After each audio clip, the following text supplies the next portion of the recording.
एक गांव में एक आदमी रहता था जो बहुत बूढ़ा हो चुका था, जिस वजह से उसे कम दिखाई देता था और वो बहुत कमजोर हो गया था। इसीलिए अपनी बची कुछ जिंदगी अपने बेटे के साथ बिता सके इसलिए शहर में रह रहे उसके बेटे के घर रहने चला गया। बेटा एक शहर में छोटे मकान में रहता था। मकान तो उसका छोटा था, लेकिन उसके अंदर जो चीजें थी वो महंगी थी। उस मकान में बेटा, उसकी पत्नी और उनका एक 6 साल का बच्चा या छोटा सा परिवार साथ मिलकर रहता था।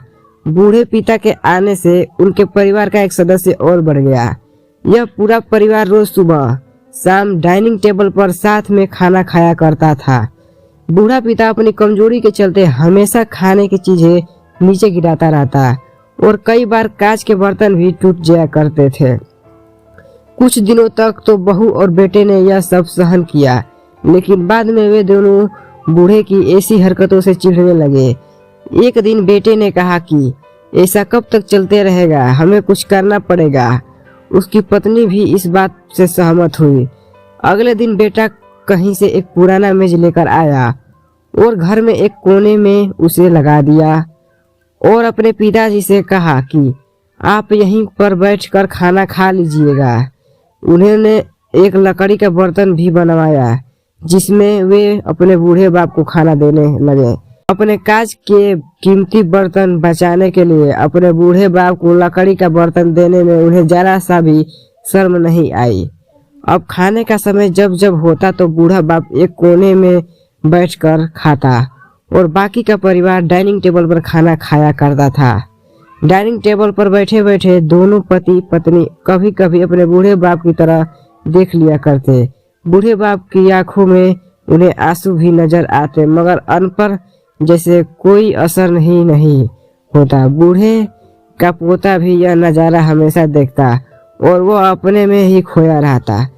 एक दिन जब पति पत्नी डाइनिंग टेबल पर बैठकर खाना खा रहे थे, तब उनका बच्चा जमीन पर बैठकर कुछ कर रहा था। उन दोनों ने बच्चे के हाथ में लकड़ी का टुकड़ा देख लिया। उन्हें कुछ समझ में नहीं आया कि बच्चा लकड़ी के टुकड़े के साथ क्या कर रहा है। जब बच्चे के पिता ने उसे पूछा कि बेटा आओ खाना खा लो, तुम नीचे बैठकर क्या कर रहे हो, तब बच्चे ने भोलेपन से कहा, अरे मम्मी पापा, मैं आप दोनों के लिए लकड़ी का बर्तन बना रहा हूँ ताकि आप लोगों को जब आप बूढ़े हो जाओ तो दिन में खाना दे सकूं। अपने नादान बेटे द्वारा दी गई यह सहज बात दोनों के दिल में तीर की तरह उतर गई। दोनों एक दूसरे का चेहरा निहारने लगे। बिना कुछ कहे ही दोनों की आंखों में पानी आ गया और उन्हें अपने भविष्य की किताब अपने आंखों के सामने खुलती हुई नजर आई। उन्हें समझने में ज्यादा देर नहीं लगी कि अब उन्हें क्या आगे करना पड़ेगा। अगले दिन कमरे के कोने से वह पुराना मेज हट गया और अब बूढ़ा पिता और बाकी का परिवार साथ में मिलकर फिर से खाना खाने लगे।